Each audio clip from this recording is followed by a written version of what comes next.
Hello ভাবি, high. আমায় ডেকেছিস? হ্যাঁ, তুই কনস্ট্রাকশন সাইটে যা। আমিও ওই দিকটা যাওয়ার সময় পাবো না। অফিসের মিটিংটা শেষ করে তোর ভাবিকে নিয়ে একটু বাইরে যাবো। সেটা না হয় গেলাম, সেটা কোনো সমস্যা না, কিন্তু সমস্যা হলো মাঝে মাঝে কাজ ফাঁকি দিয়ে বউকে নিয়ে ঘুরতে যাওয়া উচিত। এই শার্টে তো বোতাম নেই। ওমা, তাই তো আমি এক্ষুনি চেঞ্জ করে দিচ্ছি। ভাবি, আপনি খেয়াল করবেন না ও কখন কি পরে না পরে? আপনার তো খেয়াল রাখা উচিত। অবশ্য সেটা কোনো সমস্যা না, সমস্যা হলো আস্তে আস্তে সব ঠিক হয়ে যাবে। ভাবি, আমি আসি, জি। গেলাম। এই রেস্টুরেন্টে একটা স্পেশাল আইটেম আছে, হ্যাঁ? তোমার খুব ভালো লাগবে। আমার ভালো লাগে যে তুমি আরাম করে খাবে, তা দেখেই আমার ভালো লাগে। আরে প্রথম যে সুন্দরী বউ পেয়ে আমাদেরকে একেবারে ভুলেই গেলা, এখন দেখাই যায় না তোমাকে।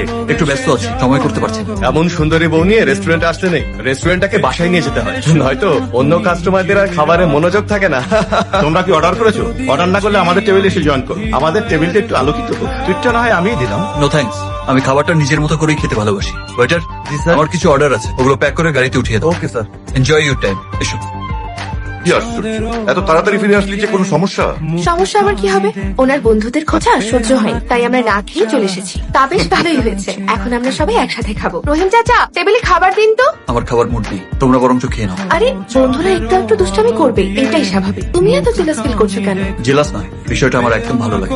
বন্ধুরা একটু আজকে খোঁচা দিবে, এটা কিন্তু কোনো সমস্যা না। সমস্যা হলো এই যে এত বড় একটা বেলুন এক খোঁচাতেই চুপসে যায়। আর তুমিও তো বেশ স্মাইল দিয়ে দিয়ে ওদেরকে আশকারা দিয়েছো। ওটা আশকারা নয়, এই হিসাবে তোমার বন্ধুদের সম্মান দেয়া। সর্বনাশ ভাবি, আপনি এটা করছেন কি? এই বাড়িতে প্রথমের কথার পিঠে কথা চালিয়ে কেউ তর্ক করে না। অবশ্য আপনি নতুন মানুষ, এই বাড়ির অনেক নিয়ম কানুন জানেন না। ওটা কোনো সমস্যা না, সমস্যা হলো আস্তে আস্তে সব জেনে যাবে। পর্দা এভাবে টেনে রাখতে হয়, নয়তো ঘরের সৌন্দর্য আর সম্মান পরের চোখে সস্তা হয়ে নিলামে উঠে যায়। সত্যি করে বলো তো, আমাকে কি সবার কাছ থেকে আড়াল করতে চাইছো, নাকি এই চার দেয়ালের মধ্যে বন্দি করে রাখতে চাইছো? তোমাকে আমি পরম যত্নে আগলে রাখতে চাই, ফুলের মতো। আমি তোমার যত্ন নিতে চাই। জাকের, ঢাকায় কথা বলেছিস? হ্যাঁ, কথা হয়েছে। রহিম চাচা, আমি জাকেরকে নিয়ে ঢাকায় যাচ্ছি, তুমি এই দিকটা খেয়াল রেখো। ইস ভাবি, আপনি জানেনই তো, প্রথম কুসুমগোলা তিনপোজ পছন্দ করে না, তারপরেও ওকে দিলেন। আপনার যে কবে বুদ্ধি শুদ্ধি হবে? জাকের, ছোটখাটো বিষয় নিয়ে চেঁচাচ্ছিস কেন? যাকে রাজ দেখাচ্ছিস, ভুলে যাস না সে আমার স্ত্রী, এবারের বউ।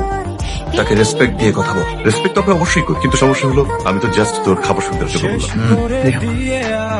সাবধানে থেকো, আমি বেরোচ্ছি। বলে তো দিয়েছি আমি হৃদয়ের কথা।